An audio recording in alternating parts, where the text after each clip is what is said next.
Recently, the Government of Ontario established a $100 million affordability fund to help Ontarians who don't qualify for low-income conservation programs ease the burden of their electricity bill. Whether you rent or own your home, as long as you pay your electric bill, you could qualify. There are 3 levels of support available. The first is a home energy kit with upgrades like smart power bars and LED light bulbs. The second includes Energy Star appliances that help keep things cool during the hot summer months. The third is for electrically heated homes so that your power bills don't break the bank during those long Canadian winters. Plus, all upgrades, including installation, are completely free of charge. Visit affordabilityfund.org or call 1-855-494-FUND to find out if you qualify.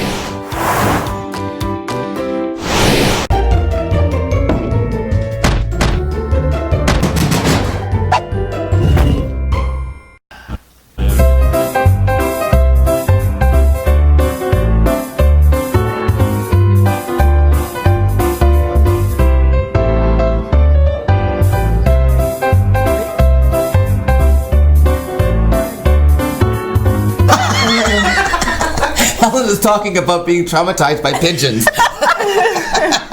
Okay, listen, joining us now, Jessica Ted from the PUC. Congratulations, you're there for 6 months as communications, what do you call yourself? Coordinator. Communications coordinator. It's a really cool job for a young person. It is very cool. But that's a lot of communications you have to deal with. Yes. This is great. This is part of making sure that you're in touch with the public and letting people know what they need to know to stay safe. And that's a huge... Absolutely. I don't know that people realize how much PUC is involved in safety. It's a huge part of it. It's one of our biggest values. It's a top priority for us all the time. Yeah. And Helena Hopalainen, of course, from the Public Library. Nice to see you. How many days to retirement? 12. 12 days. 12 days. But you're going to come back and visit for other reasons. I hope so. I've loved having you on the show all these years. And thank you so much on behalf of the Sault Ste. Marie Public Library. A pleasure. So now, this is another great thing that the library can do to help us out in Sault Ste. Marie. It's a community hub, and it's offering the location for this amazing event called Emergency Preparedness. What are you calling the whole title? The Emergency Preparedness? The Emergency Preparedness Open House. Open House. Yes. So let's start with Helena, if you don't mind. Yeah. Where and when and what time? All the puss. So the Public Library is thrilled to be hosting this for PUC. We have been in partnership at different times, and we will be hosting this on February 18th at the North Branch Library from 5:30 to 7:30. Okay. And it's great to have other community partners, which Jessica will talk about, be involved, because they will bring the resources and information, and as a library, that's what we share to the community. Absolutely. And it's also a wonderful opportunity for anybody who has not yet been to the new North Branch on Northern Avenue to come in and pay a visit and just see the facility and how beautifully done it is. It's That's right. really a great space. And you know what? It is coming to life. The community and new audiences are coming in, so in partnerships like this is just what we love to do. Absolutely. So Jessica, tell me, I can call you Jess, right? Of course. So Jess, tell me, who's involved with this event? Why are you putting it on, and what are we going to gain from it as people who come and attend the open house? Yeah, so we've partnered with the City of Sault Ste. Marie, the Vulnerable Persons Registry, Canadian Red Cross, Algonquin Public Health, and Sioux Fire Services. Wow. So all of us are coming together on the 18th at the North Branch to really give people an opportunity to come in and understand what it is that they need to be prepared for 72 hours without power, but also just in general. Any emergency situation, there'll be a ton of information there. It will be very educational. And you pointed out, of course, recently all across the country, and the outages that have been happening with the winter storms. I mean, Quebec and the East Coast, and here in Sault Ste. Marie. I was in Cuba when it happened, but do you have places in the Sioux that were without power in the P-patch for, how long did it go? It was there was 3 to 4 days for some people. Some people had it on before that, but it just... And that's because of the weight of the snow and the ice? And it's a very unique and not a very often... It doesn't happen very often, these type of situations. But I'm sure the people who were in those situations were suddenly saying, wow, when you don't have the conveniences you're so used to. Yeah, and the basic, we take advantage of basic necessities, right? Like, we take it for granted, yeah. Yeah, our power's always on, and we never think about what would happen if it did go off. Right. So this event is really just such an important thing for people to note. Even I have friends who live out in Gooley, And even those folks who are often used to having to go off the grid, kind of, sometimes it happens out there.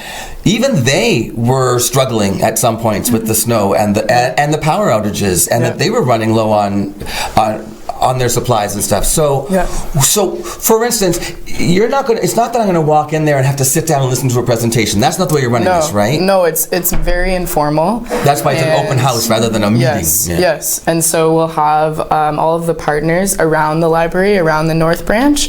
So you have an opportunity to visit each booth and spend some time. Yeah, spend some time, ask questions, ask whatever it is that you feel needs to be addressed, and then we're going to have a presentation on loop based on the past outage and what we believe you can do to stay safe and all of that sort of thing.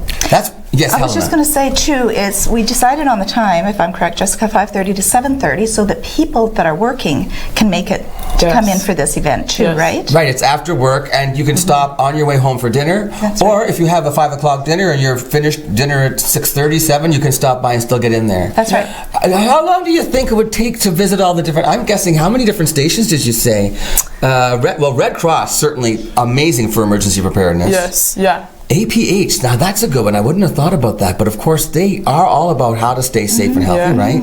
And stay out of harm, right? Yes, there's about 5 booths that can be visited, but we're also going to have like snacks and refreshments, coffee, tea, that prizes. Kind of thing. And yes, what do you mean prizes? Prizes. I love prizes. Yes. How do you get prizes? Just by going and filling out ballots? Yeah, we're going to have a draw box at the very front of when you first walk in, and then you'll potentially get, like an emergency kit or an emergency preparedness kit. PUC is going to have prizes, I know. Yes, the library will have prizes. Library will have prizes, and our other partners as well. So, I wonder if I'll see Aaron Gravel there from Firefighters, because he's such a god. He's great. Isn't he easy to talk to? Yeah. Full of knowledge, so friendly, so easy to listen to. And these guys are all professionals. I mean, everybody who's going to be there knows what they're talking about. They do, and it's such a, we want the community to come out. We want them to feel like this is a safe place to be able to ask these sort of questions to people that they might not necessarily feel comfortable on a different basis to